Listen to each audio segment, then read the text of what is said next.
look around this room and as you mingle with one another, this is a very outstanding group of people. And why would anybody want a different kind of a group? Yeah, if we follow some policies that cause a whole bunch of people to buy Berkshire for the wrong reason, the only way they can buy it is to replace somebody in this room or in this larger metaphorical room of shareholders that we have. So someone in one of these seats gets up and somebody else walks in. The question is, do we have a better audience? I don't think so. So I think Charlie said it very well. That concept of treating the other fellow the way you'd like to be treated if the roles were reversed, it's so simple when you stop to think about it. But it's a rare evening when Ajit and Warren aren't talking once on the phone. It's more than a business relationship. At least it seems that way to me. Yeah, well, it is.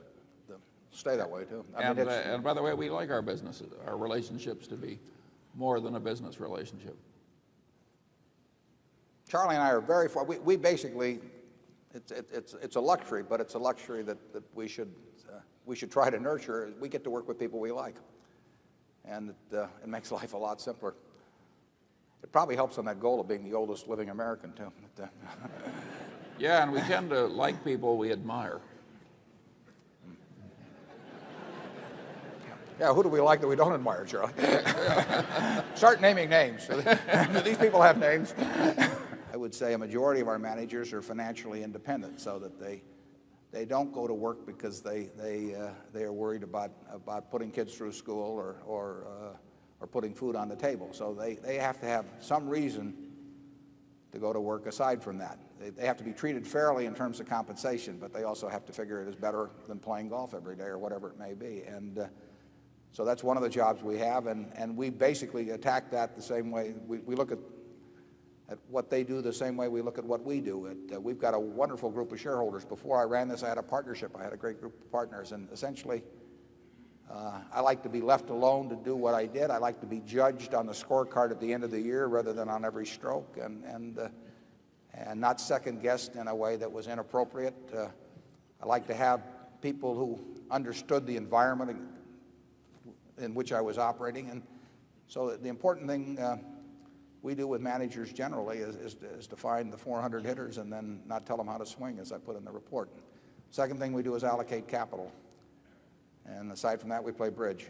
It's pretty much what happens at Berkshire. So with any of the managers you might name here, we try to make it interesting and fun for them to run their business. We try to have a compensation arrangement that's appropriate for the kind of business they're in. We have no company-wide compensation plan. We wouldn't dream of having some compensation expert or consultant come in and screw it up. We try to. Some businesses require a lot of capital that we're in. Some require no capital. Some are easy businesses where good profit margins are a cinch to come by, but we're really paying for the extra beyond that. Some are very tough businesses to make money in. And it would be crazy to have some huge framework that we tried to place everybody in that where one size would fit all. People generally are compensated relating in some manner that relates to how their business does, as opposed to, there's no reason to pay anybody based on how Berkshire does, because no one has responsibility for Berkshire except for Charlie and me. And we try to make them responsible for their own units, compensated based on how those units do. We try to understand the businesses they're in, so we know what the difference between a good performance and a bad performance. And that's how we work with people. We've had terrific luck over the years in retaining the managers that we wanted to retain, and it's I think largely it's because, particularly if they sell us a business, that to a great extent the next day they're running it just as they were the day before, and they're having as much fun running their business as I have running Berkshire. Charlie? Well, I've got nothing to add. What is your next goal in life now that you're the richest man in the country? That's easy. It's to be the oldest man in the country.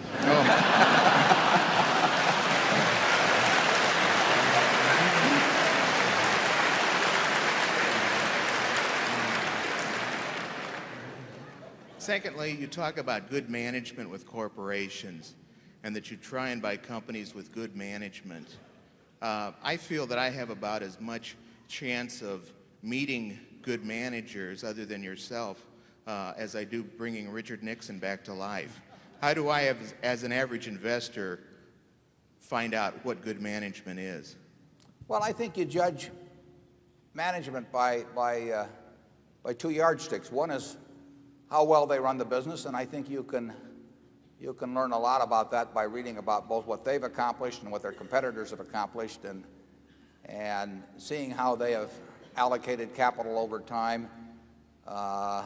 You have to have some understanding of the hand they were dealt when they themselves got a chance to play the hand. But if you understand something about the business they're in, and you can't understand it in every business, but you can find industries or companies where you can't understand it, then you simply want to look at how well they have been doing in playing the hand essentially that's been dealt with them. And then the second thing you want to figure out is how well that they treat their owners.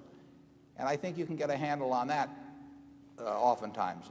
A lot of times you can't. I mean, there are many companies that obviously fall in somewhere in that 20th to 80th percentile, and it's a little hard to pick out where they do fall. But I think you can usually figure out. I mean, it's not hard to figure out that, say, Bill Gates or Tom Murphy or Don Keogh or people like that are really outstanding managers, and it's hard to figure out who they're working for. And I could give you some cases on the other end of the spectrum too. It's interesting how often the ones that, in my view, are the poor managers also turn out to be the ones that really don't think that much about the shareholders too. The two often go hand in hand. But I think reading of reports, reading of competitors' reports, I think you'll get a fix on that in some cases. You don't have to make 100 correct judgments in this business or 50 correct judgments. You only have to make a few. And that's all we try to do.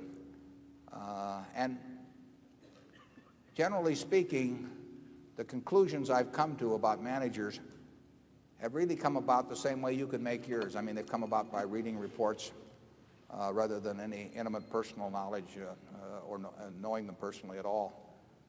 So read the proxy statements, see what they think of, see how they treat themselves versus how they treat the shareholders, and look at what they have accomplished considering what the hand was that they were dealt when they took over, compared to what is going on in the industry. And I think you can figure it out sometimes. You don't have to figure it out very often. Charlie? Nothing to add. Okay, we're back to zone one.